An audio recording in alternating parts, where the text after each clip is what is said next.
Les huitièmes de finale de l'Euro vont commencer ce week-end et tout de suite une première question, est-ce qu'on va avoir des surprises? Est-ce que enfin cet Euro va démarrer?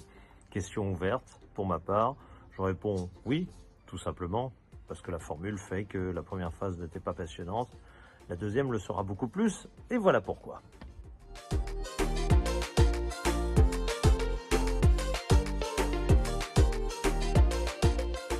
Et dans l'œil du VAR, on va essayer de décortiquer un peu ces huitièmes de finale en se disant, je sais ce que vous allez me dire, que pour l'instant cet Euro n'a pas été passionnant, etc. Bah, me dites pas que je vous l'ai pas dit, je vous l'ai dit dès le début, ce premier tour ne peut pas être vraiment intéressant, sauf s'il y a énormément de surprises. La dernière CAN a offert un spectacle beaucoup plus intéressant au premier tour parce qu'il y a eu beaucoup de surprises. Et que du coup, eh ben, on s'est attardé sur ce premier tour, savoir si la Côte d'Ivoire allait sauter, si d'autres favoris en difficulté comme le Cameroun allaient sauter, etc. Et du coup, de fil en aiguille, ben, il a été passionnant ce premier tour, mais il n'a été passionnant que parce qu'il y avait des surprises, des gros qui se faisaient accrocher. À l'Euro aussi, certains gros se sont fait un peu accrocher, mais globalement, vous l'avez vu, absolument tout le monde s'est qualifié. Et même l'élimination de la Croatie ne peut pas être considérée comme une réelle surprise. Honnêtement, globalement, tout le monde s'est qualifié, à part vraiment des équipes qu'on peut minorer sur le plan européen. Donc oui, ce premier tour n'a pas été passionnant et je vous l'ai annoncé dès le début, il y avait peu de risques qu'il le devienne réellement. Le deuxième tour sera-t-il mieux? Forcément, la formule le veut. Vous savez, ça fait bien longtemps que je vous dis que les compétitions de clubs sont nettement supérieures aux compétitions de nations. C'est une vraie mécanique, hein. Il y a des explications très simples. Aujourd'hui, les clubs sont des véritables sélections mondiales. Il vous manque un arrière droit comme l'équipe de France? Bah, vous le recrutez, il est brésilien, il est argentin, il est allemand, il est italien, il est ce que vous voulez, vous le recrutez, et puis voilà. Et ça, c'est le lot des très grands clubs européens, hein. C'est pas pour tout le monde, mais c'est réservé aux grands clubs européens. Il y en a une petite dizaine, et sur cette petite dizaine peut s'acheter les meilleurs joueurs, et forcément, bah, mécaniquement, sauf un Dortmund cette année qui a surpris, bah, mécaniquement, ces équipes sont au bout des compétitions européennes, c'est tout à fait logique. Il y a malheureusement une logique un peu trop implacable à mon goût.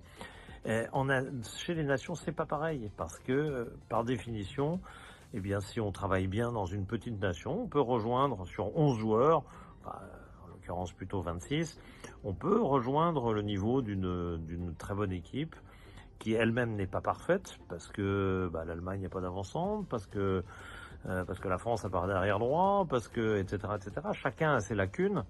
L'Angleterre est pas terrible en défense. Bref, chaque favori a ses lacunes et donc il y a moyen d'accrocher ces équipes et de faire des matchs beaucoup plus serrés. Donc oui, à partir des huitièmes de finale, même si là encore c'est un peu comme la Ligue des Champions cette année, il n'y aura pas de grosses affiches.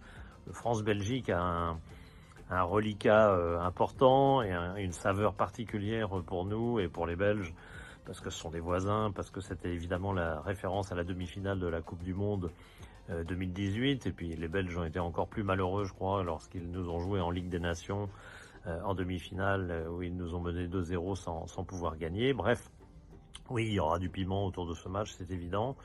Pour le reste, bah, pas grand-chose. Peut-être un Italie-Suisse, peut-être. Vaguement, un peu vaguement excitant par le suspense. Et puis pour les autres, c'est pas qu'il y aura pas de suspense, ce seront des petites victoires, mais il y a quand même dans chaque match un favori clair et une équipe qui a toutes les chances quand même de passer, que ce soit l'Angleterre, l'Allemagne, etc., etc. Normalement, l'Espagne, le Portugal, ces équipes-là, on les attend évidemment au rendez-vous des quarts de finale, avec, on l'espère bien sûr, l'équipe de France. Donc finalement, bah, ce tournoi de l'Euro va ressembler à la Ligue des Champions de cette année. Il va falloir attendre, et que pour finalement avoir enfin peut-être les gros matchs qu'on espère depuis le début.